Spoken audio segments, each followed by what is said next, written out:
Welcome to the Daily History Chronicle. Each day, we travel back to discover a pivotal moment that changed the world. These aren't just dates and facts. They're stories of courage, conflict, innovation, and consequence that still echo through our lives today. Are you ready to explore? Let's see what happened on this day in history. This is the Daily History Chronicle, where we explore the moments that shaped our world and discover why they still matter today.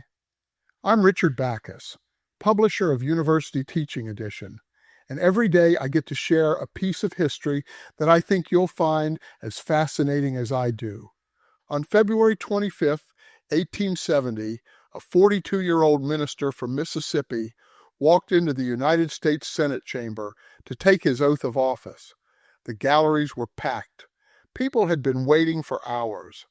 When Hiram Rhodes Revels entered, the crowd burst into applause, something that simply didn't happen in the Senate. Revels was about to become the first African American to serve in the United States Congress. Just 5 years after the end of slavery, just 7 years after the Emancipation Proclamation. From a state, Mississippi, that had been the beating heart of the Confederacy. And here's what makes this moment so complicated. Revels was filling a Senate seat that had been vacant since Jefferson Davis left it to become president of the Confederate States of America. The symbolism was almost too perfect. But Revels himself, he advocated for amnesty for former Confederates. He was a moderate. He believed in reconciliation. And his election was only possible because Mississippi was under military occupation. All of those things are true. Understanding what this moment meant requires holding multiple truths at once. Picture this. It's the afternoon of February 25th. The Senate chamber is more crowded than anyone can remember. Hiram Revels, escorted by Senator Henry Wilson of Massachusetts, walks to the front of the chamber. He's a dignified man with graying hair, wearing a dark suit. He's been a barber, a teacher, a minister, a Union Army chaplain, and a recruiter of black regiments during the war. Now he's about to swear an oath that, just a few years earlier, would have been legally impossible. Senator Charles Sumner of Massachusetts, still bearing the scars from when he was beaten nearly to death on the Senate floor in 1856 for his anti-slavery views, rises to speak. All men are created equal, says the Great Declaration, Sumner declares, and now a great act attests this verity. Today we make the Declaration a reality. But getting to this moment had been anything but simple. Let me build the clock for you. Hiram Revels was born free in North Carolina in 1827. His family had never been enslaved, a fact that matters, though some history books still incorrectly call him a freedman. He was of mixed African and Croatan Indian descent. As a young man, he worked as a barber, a respectable trade for black Americans that allowed him to build networks across racial lines. But Revels wanted more. He attended Quaker seminaries in Indiana, was ordained as an African Methodist Episcopal minister at age 18, and spent years preaching and teaching throughout the Midwest. He voted in Ohio before the Civil War, a detail that would become crucially important later. When the war came, Revels helped organize 2 regiments of United States colored troops. He served as a chaplain. He started schools for formerly enslaved people. After the war, he settled in Natchez, Mississippi, where he continued his ministry and opened schools for black children. Revels didn't seek political office. He was hesitant about it, worried it would interfere with spreading the gospel, but Mississippi in 1868 needed educated, principled black leadership. In 1868, he was appointed alderman in Natchez. In 1869, encouraged by future Congressman John R. Lynch, he won a seat in the Mississippi State Senate. Then came January 1870. Mississippi's legislature had to fill 2 vacant U.S. Senate seats. both empty since 1861, when Jefferson Davis and Albert Brown left to join the Confederacy. The legislature, now dominated by Republicans during Reconstruction, faced a decision. They chose to elect a black man to fill the short-term ending in 1871 and a white man, General Adelbert Ames, for the longer-term ending in 1875. Black legislators supported this arrangement, believing it would strike a weakening blow against color line prejudice. Democrats supported it too, cynically hoping a black senator would damage the Republican Party. After 7 ballots, Revels won 85-15. But here's a detail that matters. Revels didn't actually fill Jefferson Davis's seat. He filled Albert Brown's seat. The mythology that grew up around this moment, the beautiful symmetry of a black man in Davis's chair, wasn't quite accurate. Though, to be fair, the symbolism was close enough. And Republicans in Congress certainly played it up. When Revels arrived in Washington in late January, he couldn't be sworn in immediately. Mississippi hadn't been formally readmitted to the Union yet. He had to wait. Finally, on February 23, 1870, Mississippi regained its representation. And immediately, 3 Democratic senators challenged Revels' credentials. Their arguments were revealing. Senator Garrett Davis of Kentucky and others claimed Revels wasn't legally eligible because he hadn't been a citizen for the constitutionally required 9 years. Their reasoning? The 1857 Dred Scott decision had declared that people of African descent could never be citizens. The 14th Amendment, ratified in 1868, had overturned that ruling. But that was only 2 years ago. So Revels, they argued, had only been a citizen for 2 years. It was a bad faith argument, and everyone knew it. Senator John Sherman of Ohio pointed out that Revels had voted in Ohio before the Civil War. He was always a citizen, Sherman declared. The Dred Scott decision, Sherman said, was a denial of the truth of history and should be ignored. What followed was a 2-day debate about citizenship, about race, about what the Civil War had actually changed. Senator James Nye of Nevada made the symbolism explicit. Jefferson Davis went out to establish a government whose cornerstone should be the oppression and perpetual enslavement of a race because their skin differed in color from his. Sir, what a magnificent spectacle of retributive justice is witnessed here today. On February 25th, the Senate voted 48-8 to seat Revels. Every Republican voted yes. Every Democrat who voted no. Here's what the moment looked like. According to a reporter present, the ceremony was short. Mr. Revels showed no embarrassment whatever, and his demeanor was as dignified as could be expected under the circumstances. The abuse which had been poured upon him and on his race during the last 2 days might well have shaken the nerves of anyone. 3 weeks later, Revels delivered his maiden speech on the Senate floor. The galleries were packed again, this time largely with black Americans who had come to see one of their own speak in the highest legislative chamber in the land. Revels spoke against a provision in Georgia's readmission bill that could be used to prevent black citizens from holding state office. His words were careful, measured. I maintain that the past record of my race is a true index of the feelings which today animate them, he said.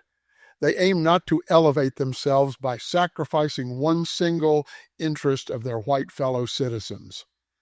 That moderation defined Revels' Senate career. He spoke out against segregated schools in Washington, D.C. He argued for the rights of black citizens. But he also, and this troubled many radical Republicans, advocated for full amnesty and restoration of citizenship for former Confederates, provided they swore loyalty oaths. Was this principle or pragmatism? Probably both. Revels believed in reconciliation. He believed that punishing the South indefinitely would only perpetuate hatred. He thought education and opportunity would do more good than continued punishment. But there's something darker in Revels's later history that complicates his legacy even further. In 1876, after he'd left the Senate and become president of Alcorn University, a Senate committee questioned him about fraud and violence in Mississippi's 1875 election, an election where white supremacists had systematically terrorized black voters. Revels testified that, to the best of his knowledge, conditions had been relatively peaceful and he was unaware of widespread violence. This wasn't true. The violence had been well documented. Mississippi's black voters were skeptical of his testimony, to say the least. Some historians believe Revels was pressured or threatened. Others think he genuinely believed cooperation with white Mississippians was the only viable path forward. We don't know for certain. What we know is that he testified in a way that downplayed the systematic violence being used to destroy black political power in Mississippi. Revels served just over a year in the Senate, from February 1870 to March 1871. He chose to leave early to become the first president of Alcorn Agricultural and Mechanical College, now Alcorn State University. He believed education was more important than holding political office. And perhaps, given how Reconstruction was already beginning to unravel, he was right. By 1877, just 7 years after Revels took his oath, Reconstruction was over. Federal troops withdrew from the South. The promise of black political power evaporated. It would be 85 years before another black senator from the South, Edward Brooke of Massachusetts, would take office. And it would be 1993 before another black senator from a former Confederate state, Carroll Moseley Braun of Illinois, would serve. Think about that timeline. Hiram Revels in 1870, then nothing from the South for 123 years. We're still living with the consequences of this moment, both what it promised and what it failed to deliver. Revels proved that black Americans could serve in the highest levels of government with dignity, intelligence, and effectiveness. He was eloquent, educated, respected even by many of his political opponents. The racist arguments against black political participation, that black citizens were inherently inferior, inherently unfit, collapsed in the face of his actual service. But his service was only possible because of military occupation. The moment federal troops left, the white supremacist counter-revolution succeeded, and Revels's own moderation, his belief in reconciliation, his advocacy for amnesty, his later testimony downplaying violence, raises difficult questions about the limits of accommodation. Was Revels a trailblazer whose very presence changed what was possible? Absolutely. Was his moderate approach the right strategy for protecting black rights? The evidence suggests no. By 1890, Mississippi had effectively disenfranchised black voters through its new constitution. The progress Revels represented evaporated. Both things are true. Revels spent his remaining years in education and ministry. He edited the Southwestern Christian Advocate newspaper. He taught theology at Shaw University in Mississippi. He died in 1901 at age 73 while attending a religious conference. By then, the world he'd helped create during Reconstruction had been systematically dismantled. What troubles me about Revels' story isn't his moderation per se. Reasonable people can disagree about political strategy.